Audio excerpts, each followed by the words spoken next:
In this world, the moon is undergoing a mutation that will cause the temperature to rise above 100 degrees. The surface becomes so hot that power plants explode due to the heat. You can't walk outside for more than 20 seconds without fainting, and the asphalt is so hot that if you touch it, you melt. With the whole world unable to leave their homes, supplies have become the most valuable commodity. Our protagonist survived for 5 years with his girlfriend. However, as soon as his supplies began to run out, she sent a guy to kill him before everything was depleted. But now, 5 years back in time before it all started, he has the ability to stockpile food and resources. And in this life, he will accumulate 3 billion resources and vows to be the cruelest person to seek revenge on everyone. But at this moment, our protagonist is on the bus where people are discussing how Mount Fuji has experienced an earthquake that killed dozens of people, and now their city is also being evacuated. The girl in the tight pink dress says they had to leave so quickly that she couldn't even buy supplies. The guy beside her says all the supplies from the surrounding cities disappeared mysteriously, and the other guy with shaved hair says the same thing happened at Donman Lake in Chiangsaen City and also at the Dahunan warehouse. The girl is scared, saying all this must be worth billions. It's at this point that our protagonist from behind everyone says it's actually worth trillions. And the disappearance of so many supplies plus all these natural disasters shows that something is going on. It's good to be alert. The girl asks him if it's the end of the world, while the guy in the green shirt says he's excited. He can't wait for people to be treated equally. But our protagonist thinks that inequality will only increase. Even at the end of the world, there wasn't a day when life was equal. After all, he personally experienced it. In his past life, he was just an ordinary delivery guy, until suddenly the apocalypse began and heat waves hit the whole earth. The tectonic plates moved and creatures hidden in the core emerged to the surface. The whole world changed overnight, and in this new world, there was a new order. In a society of extreme scarcity, even simple supplies like instant noodles were worth millions, and a sausage was enough to buy any favor. In that world, everyone gave up on normality, and now, after everything that happened in his life, he was reborn a month before it all started. The girl in the pink dress clings to him and says she's kind of scared. Can he calm her down? But he leaves, saying there are more important things to do, leaving her puzzled. Outside the bus, he wonders. In an apocalypse, what's more important? Obviously, supplies and resources. In his past life, he spent all his time searching for them. But this time, he will prepare in advance. He works at this Walmart, and at the moment, the boss is saying he will have his salary reduced. He says it's okay and apologizes, remembering that in the first apocalypse, when everything started, the boss of this place took all the supplies and fled. So now, as compensation, he will take them for himself. He then opens the warehouse, and the system begins to detect all the nearby supplies and sends them to his spatial space. A huge area with a dimension of over 10,000 meters. With this ability, he has been stealing even water from lakes and taking all the supplies from cities that are going to be destroyed. After all, if instant noodles are worth so much, imagine real food. The best part is that time there is frozen, so it means the food stays perfect no matter how long it stays there. Finally, he will have something to eat. The system shows how many resources were acquired in this activation, and he feels that after taking so much, he's finally prepared. At this moment, 3 guys from work enter the completely empty warehouse and ask what happened. Our protagonist reveals that he took everything, and the boss says he has no idea how he did it, but orders the other 2 to get him.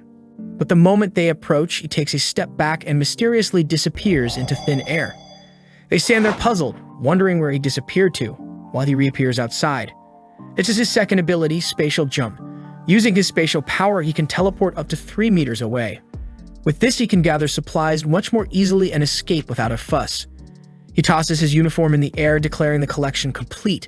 Then he receives a message on his phone from the authorities warning that the Earth is undergoing strange movements and everyone should be cautious because a disaster could happen. But there's no need to panic. Our protagonist finds this curious since nothing has really started yet and they're already saying this. Does it mean they somehow know the future? At that moment, he receives a call from his girlfriend, Jang Seokyun. He sighs and answers, and she scolds him, asking how he had the nerve to put their house up for sale. Does he think she'll really stay with him if he sells the house? He needs to be more responsible as a man because even though she doesn't want the house, she's still a woman. And if he wants to prove to her that he's a real man, he should hand over the house to make her feel secure. Su Chen, our protagonist, asks if she has anything else to say. She says, what kind of attitude is this? If he hands over the house, she'll give him another chance. Just transfer the documents to her. But if he doesn't do that, don't even think about marrying her. But Su Chen hangs up without saying anything. He remembers that in the last 5 years of the apocalypse, he went out every day to hunt for supplies to feed her, and even took her to one of the safe zones. If it weren't for him, she would have starved in the first few days. But still, and he remembers a day when he returned home and was attacked from behind. All because he wasn't bringing in as many supplies, and they wanted to know if he was hiding something. After Su Chen was killed, they had fun next to his body. And Jiang Xiaoqun warned the guy on top of her that Su Chen died because he was a useless incompetent. And it's good for this guy to prove he's not so incompetent. Su Chen was devastated to have trusted such a person for so long. But in this life, Xiaoqun and that guy named Wang will pay the price. And they won't die easily. The pain he felt, they will feel 100 times more. He calms down and remembers that the things he needs now are not found in the market and can only be bought with money. But first, he needs to get that money. So he calls a guy named Liu and says he's selling his house at half price, but he wants the money now. In front of the real estate agency, Wang and Xiaoqun are waiting for him. When he appears, Xiaoqun scolds him for keeping her waiting for so long. But he ignores her and walks past. Wang asks who let him sell a house and that if he does anything like this again, he won't see the sun tomorrow. But at that moment, Su Chen, who has learned to fight after surviving, grabs him by the neck and throws him to the ground, saying he can do whatever he wants with his things. While Xiaoqun is scared by this and tries to stop him. But she receives a slap and falls to the ground in disbelief. On the ground, Wang is begging him to let go, saying he's almost suffocating, but Su Chen tells him not to worry since he won't die so easily. He then releases Wang, who is shocked on the ground, while Su Chen enters the real estate agency. At that moment, Xiaoqun threatens him, saying to seize this opportunity she's giving him. If he kneels down and apologizes, she'll consider his case. But if he doesn't do that, forget about marrying her. Su Chen looks back and stares at the two who run away in fear. Inside the real estate agency, the attendant offers him some water, saying they will buy his house now. What does he think? The realtor's plan is simple. Su Chen's house is worth $1 million, but now he's selling it for $700,000. All he needs to do is buy and sell to someone else, and he'll make a good profit. Su Chen agrees to sell, but he has to receive the full payment now. The guy agrees, saying they'll transfer everything, and by tomorrow morning, it'll all be sorted out. Su Chen obviously agrees because houses will lose all value as temperatures rise. Despite several disasters occurring, the city is still peaceful for now. Volcanoes, earthquakes, and tsunamis are all still far away.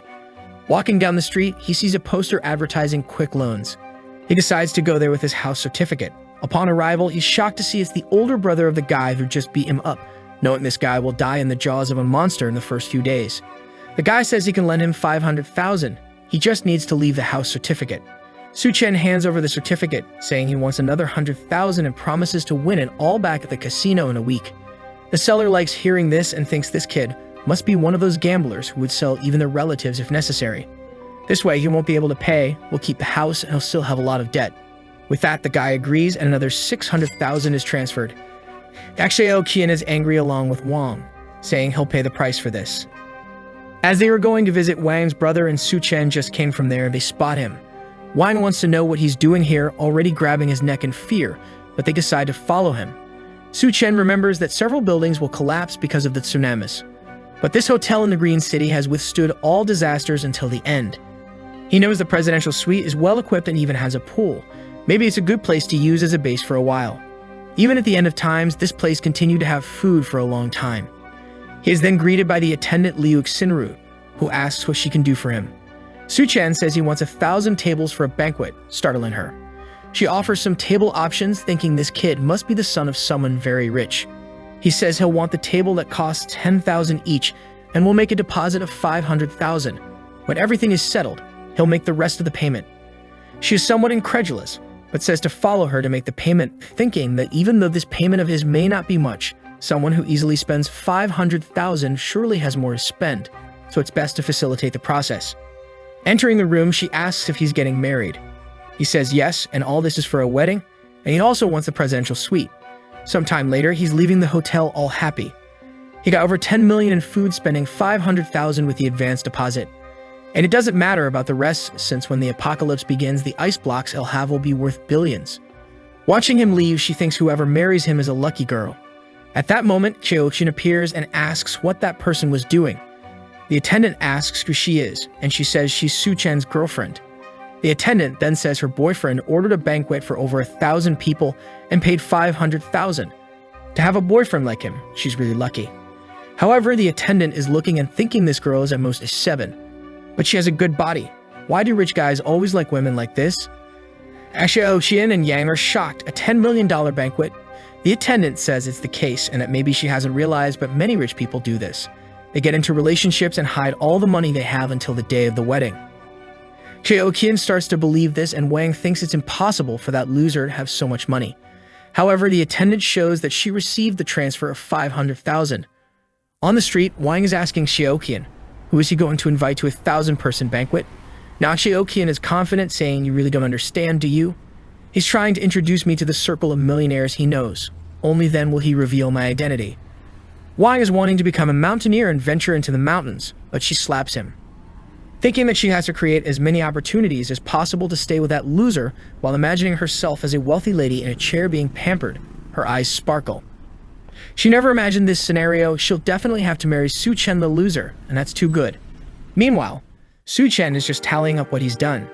700,000 for the house, plus 600,000 loan and 500,000 for the banquet. And now that his name is about to be tarnished, taking out a bunch more loans wouldn't be bad. So he installs all the banking apps on his phone and starts taking out a bunch more loans. After creating over 80 accounts, he managed to get another 970,000. Now he needs to buy a fireplace, ice-making machine, ice blocks, smokeless charcoal, and a few other things that aren't available in the markets. With the amount of money he has, buying online with fast delivery is easy. These items are essential for surviving the extreme cold and heat that will occur. He then orders 2,000 tons of smokeless charcoal and also calls an ice factory to make a reservation. As he's walking down the street, a girl calls out to him. She's a friend of Xiaoqian's and says Xiaoqian misses him. However, Su Chen knows this girl isn't up to any good and has always spoken ill of him to everyone. So he tells her, "Miss me. She must miss my house, right?" Lena looks at Xiaoqian and says Su Chen must be testing her, and she has to realize how sad he was with her behavior. Xiaoqian then rushes to Shen to apologize, feeling embarrassed, asking if he can accompany her for a walk. She's not feeling well and she was sad to have fought with him yesterday. But Su Chen ignores her and tells her to go for a walk alone. Xiaoqian is losing her temper, saying he's being too arrogant, and Lena says he's getting a taxi. It's good they follow him and see what he's up to. Meanwhile, Su Chen is arriving at the ice factory. The guy receives him, impressed that he's so young. Su Chen asks if the 2,000 tons of edible ice are ready, and the attendant says his factory isn't cheap, but guarantees extremely fast delivery. He just needs to pay a small portion, and they'll deliver everything. Su Chen then transfers 100,000 to him, and the seller informs that everything will be delivered in 3 days. Seeing the money, the attendant asks why he needs so much ice. Is he organizing an event? If he wants, they can cooperate in the future, and the price is negotiable. Su Chen says it's all for a charity event and leaves. At that moment, another taxi stops and the seller gets excited. But it's Xiaoqian wanting to know what that guy who just left was doing here. She's asking because he's her boyfriend. The seller is confused. Is this girl playing detective? What's going on here? He says he ordered 800,000 in ice. Both of them are shocked. 800,000 in ice. It's confirmed. He's a millionaire indeed to do something like that. Lena asks, did he tell you what he's going to do with so much ice? The seller thinks and remembers. He said he's going to donate it to charity. Both of them get scared without understanding the reason. The scene shifts to one of the city's fanciest restaurants. In his past life, he never enjoyed anything before everything was destroyed, and even having a coffee was a luxury. Looking at the menu, he sees it's all quite expensive. And on the last page, there's something for 17,000 with a question mark. He asks what it is, and the attendant says it's a special item made by their chef. Su Chen says it sounds good and places the order. He remembers that in his past life, several creatures mutated. Some people thought it was some kind of biological change. But for him, it was just the creatures adapting to the new environment. At that moment, a girl with pink hair comes to deliver his order. She's marvelous and introduces herself as the chef of this restaurant. Su Chen recognizes her as Chef Duanya. During the apocalypse, she became known as the Hell's Chef. She had some kind of magical culinary ability that turned corpses into edible things. And in a world of scarcity, no one could resist temptation. However, the dishes made with mutated creatures always ended up killing people. Seeing his expression, she wonders, does he think that a beautiful girl like me would poison his food? And then she tells him that the dish she served is called Two-Faced Life. It's a meat dish with different preparations on each side. Su Chen tries it and says it's really worth the $17,000, while thinking it would be wonderful to have her at home to cook. Outside, Lena says she heard this restaurant is really expensive. and Xiaoqian says she can't wait to become a rich wife. So Su Chen decides to go to one of the city's most expensive bars, since soon it won't be possible. As soon as he sits down, a bunch of girls surround him asking what he wants to drink. He starts drinking with them, and when he looks to the side, there's a girl sitting there. Her friend says she was betrayed by her boyfriend and came here to have some fun. The girl says her boyfriend didn't even sleep with her and cheated on her with an old woman. Why do all men act like that? Su Chen says it's because men's instinct to reproduce is ingrained in their DNA and mind. Suddenly, she drinks her entire drink and asks if he's single. He's confused, but she approaches and asks if he's interested. At that moment, Xiaoqian and Lina enter the bar looking for him. And at a table in the corner, they see him with the 3 girls. Su Chen tells her they can go up to a room and she seems to agree, so the two rush off. It seems the desire between them is strong. Xiaoqian and Lina shout at him to stop, but the two run to the room, enter, and close the door. He apologizes to her for those two, and the girl timidly says it's her first time. Su Chen feels awkward and flicks her forehead, saying she must be drunk to do something like that. He tells her not to leave the house for the next few days and to stock up on food. She says she understands. And then he says a girl like her shouldn't be in a place like this. With that, he closes the door and leaves, thinking it's a shame, but he won't be able to seize this opportunity. When he leaves the room, Xiaoqian and Lina are kicking all the doors. But he easily leaves, and the next day he receives all the delivery trucks, from the ice, charcoal, to the banquets. Wang is confused in the crowd, wondering why the hell Su Chen rented such a huge warehouse just to receive so much stuff, and now even Xiaoqian is getting confused, wondering what he's doing. At that moment, Lina points out that the banquet from the Green City Hotel has arrived. They're laying out the carpets and organizing all the tables beautifully. Could it be that suddenly a bunch of people will arrive, and you will declare his love for her and propose? Xiaoqian is now all haughty, saying that even if he proposes, she'll still think about his case. They say they need to see his sincerity and decide to go talk to him. She then goes to Su Chen and asks why he's buying so much stuff. And Su Chen says he'll explain later, but can she help him organize everything? Xiaoqian is scared, thinking he's a jerk for making the girl who's about to become rich soon do such hard work.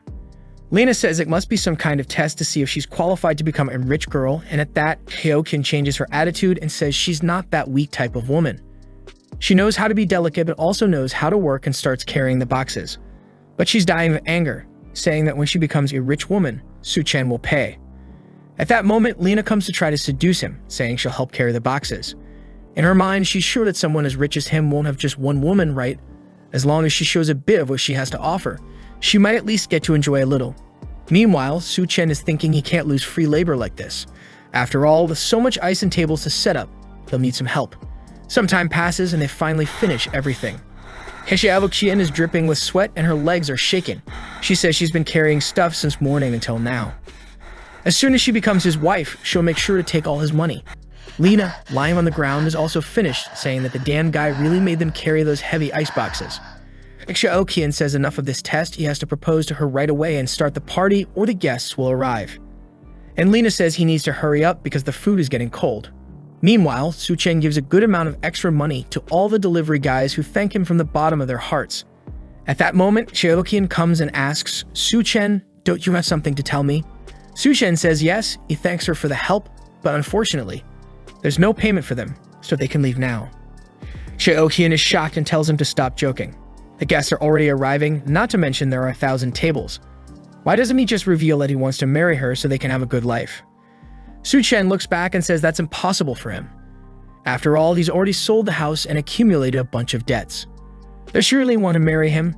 Lina says that doesn't make sense. How can someone with no money buy so much ice? Su Chen says he's only doing all this to help his very rich boss who wants to do a charity project. Xiaoqian loses her temper and anger and attacks him, saying he's been lying to her this whole time. He says he hasn't lied about anything, while she falls to the ground with a monstrous look, saying he's just a poor loser who can forget about marrying her.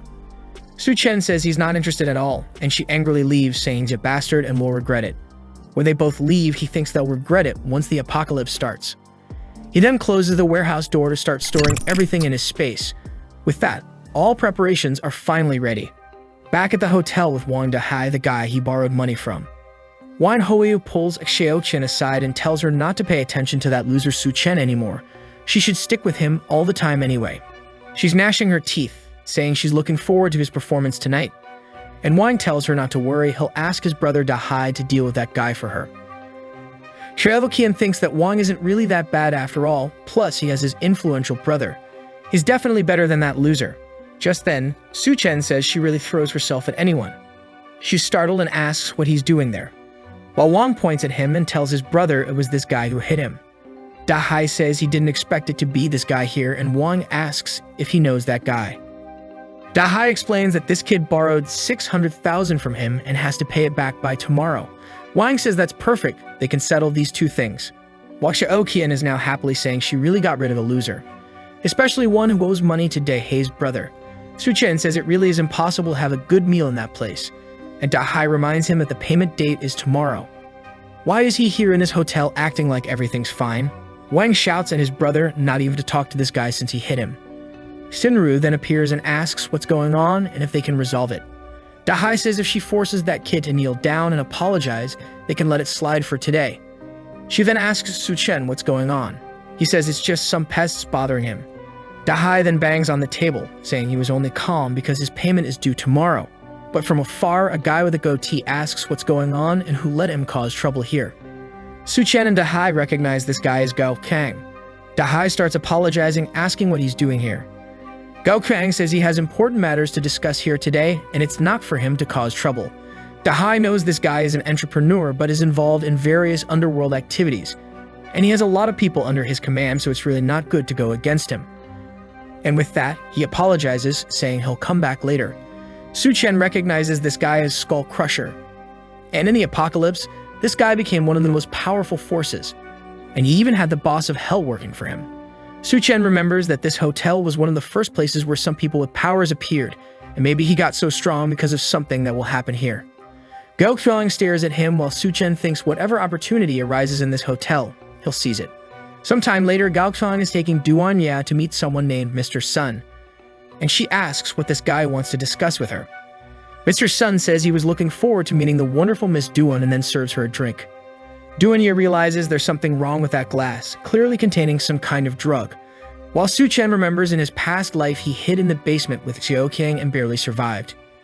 He never expected that in this life he would kick her and she would still follow him here. But this is the perfect opportunity for revenge. Looking at the pool where the two brothers are going to refresh themselves, saying that tonight is strangely hot, but it's worth it since the girls will come in bikinis. They then appear and look at the moon, saying it's strangely bright. It's shining as much as the daytime sun. At that moment, Wang declares his love for her, while Su-chen in the room says their love is really about to explode. With the glass to the moon, he welcomes the apocalypse. The moon then begins to tremble and emit a red aura. Everyone outside feels something strange and their skin begins to burn. They all start running back to the hotel, saying something's wrong. Why is the moonlight burning so much? Inside the hotel, people are confused. It's night, but it's very bright. At that moment, the three of them are running, and everyone is scared. Their skin is already red. They are desperate, looking for somewhere to cool down. They then see an aquarium, run to it, knock it over, and jump in to relieve the pain. The hotel staff ask what's going on and where is DEHYDRATED's brother. At that moment, Wang remembers his brother, who appears at the door with his skin all burnt. In the room, Mr. Sun is asking Duan why she's not drinking, and Gao Qiang says they prepared a banquet, so why don't they go there now? But Mr. Sun tells him that in this city, nobody can refuse to drink the wine he pours into the glass. Duan gets angry, thinking Gao Qiang set her up. He's so eager to raise his social status that he handed her over to this Mr. Sun. She knows this Sun Debiao very well. He's a guy who's invincible in the city of Shanggu and has harmed many women. And today she became his target. She's absolutely sure there's something wrong with this wine, so she can't drink it. But what will she do? Right at that moment, the moon starts burning the three of them, and they close the curtain wondering what's happening. Mr. Sun says they'd better go down to understand better, and Duan feels relieved to get out of the situation. In the lobby, Shinru is trying to calm everyone down, saying the rescue teams must be coming. Gao Qiang asks one of his henchmen what's going on. He explains that suddenly the moon shone red and the temperature outside rose by over 70 degrees. In the news, they're saying that a lot of people have already been injured and burned. Mr. Sun calls the minister and asks them to send someone to pick him up. However, sometime later, he tells Gao Qiang that unfortunately it seems they're having some problems and won't be able to make it. Meanwhile, DEHYDRATED is in agony with his entire skin burned. People are trying to apply some burn ointments, but it's not enough. Not to mention he needs to be taken to a hospital, but with his high temperature outside, it will be impossible. He says he'll call a friend to come pick him up. The friend answers the phone, saying it's in the middle of nowhere, but okay, he'll come. As soon as he leaves the garage, he sees it's too hot and gets confused. The heat is so intense that the tires burst, and gets out of the car, calls his friend to let him know he'll be delayed, and runs away. However, the sole of his shoe melts and he slips and falls to the ground. Looking sideways, he sees another person lying there, already a dry corpse. He gets scared and tries to get up without realizing that half of his face is already on the asphalt. Everyone in the hotel is startled when he screams on the phone. While all this is happening, our protagonist is in his room with controlled temperature. He's sleeping soundly in bed, and government announcements are already being made. Due to the intense heat emitted by the moon, temperatures have risen by over 75 degrees, with the ground reaching over 100. The event has already resulted in hundreds of casualties. Please stay indoors to avoid skin and respiratory burns. At that moment, one of the power plants explodes due to excess heat, cutting off some communications. DEHYDRATED says he lost contact with his friends. While everyone is in the last room left in the hotel, Xiaoqian and Lena are complaining that they don't want to stay in a room full of men. But at that moment, the power goes out. And with that, the air conditioning also stops working and everyone starts taking off their shirts, dying of heat. Xiaoqian remembers that Su Chen's room has a pool. Meanwhile, our protagonist is swimming peacefully. He already knew the power would go out because of the explosion in the power plants. And that's also why he chose a room specifically with a pool, in addition to vertical air conditioners and giant batteries to ensure the temperature. But he's also missing some ice here. He changes, sits on the sofa, thinking it's very nice now. He's hungry, so he sets up a banquet on the table. As it's the first day of the apocalypse, he needs a small breakfast, while wondering when that Gochang will have the chance to gain powers. Someone knocks on the door, saying they know he's in there. Our protagonist knows that with the power to teleport and the preparations he made, he doesn't need to worry. So to cause anger and envy, he decides to open the room. As soon as the door begins to open, a cold breeze comes out and everyone feels an indescribable relief, wondering, why does it seem so nice in there and why does he have air conditioning? Su Chen asks if they need anything. Wang points out to everyone that he has ice, a pool, food, and electricity. Lina and Xiaoqian start shouting at him, asking how he dares to let them burn outside all day while he's living in luxury. He better leave that room now. DEHYDRATED tells him the time to pay back everything he owed has come, so he better hand over that room. But the moment he steps into the room, he takes a shot in the stomach. DEHYDRATED is shocked when he sees the wound, and Su Chen warns that if he takes another step, he'll die. Everyone is trembling now. Does he really have a gun? DEHYDRATED is outraged, asking where he got that.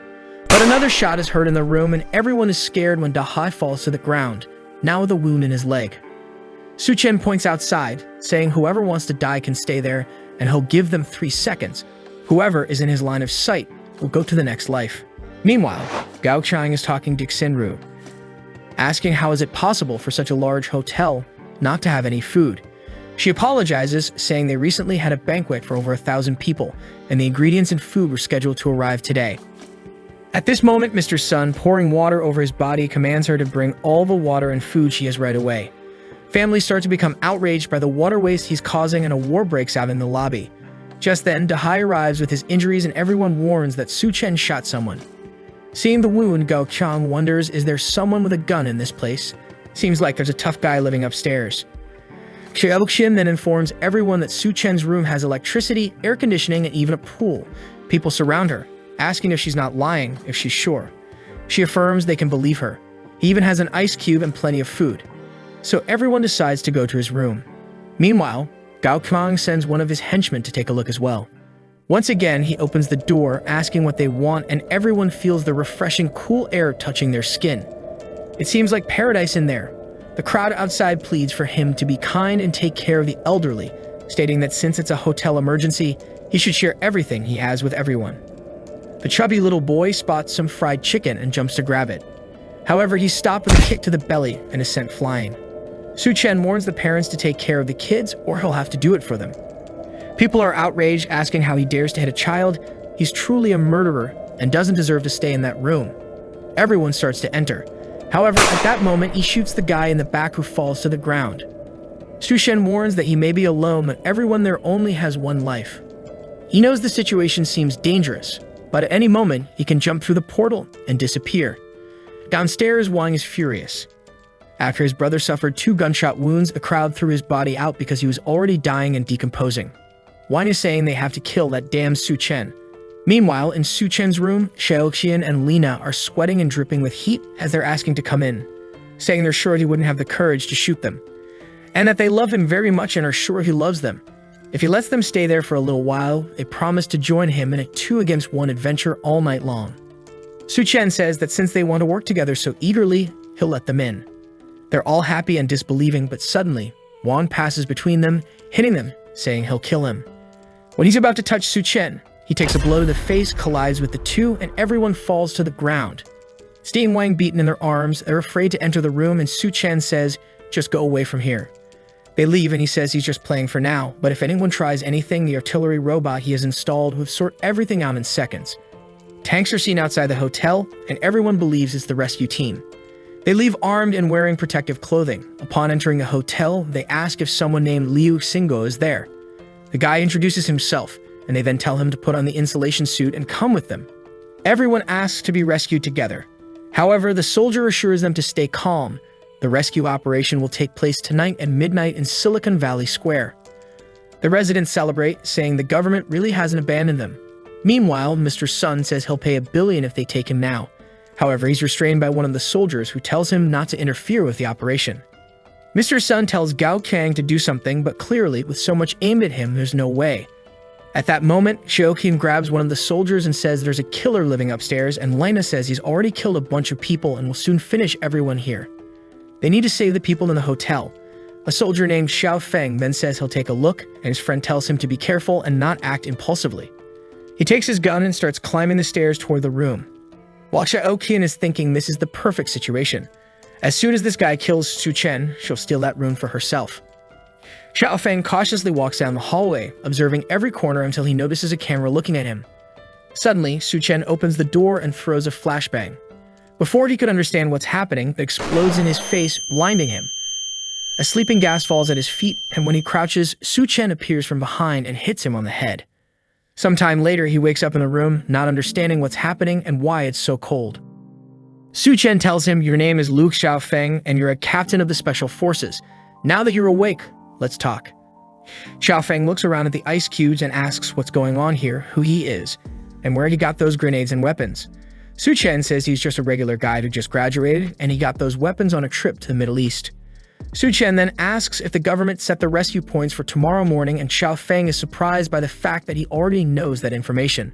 Su Chen realizes it's all going to be the same as in the past life and warns Xiaofeng that even though the temperature is lower at midnight, people can't stand more than 10 minutes outside. The vast majority will die just trying to reach the rescue point.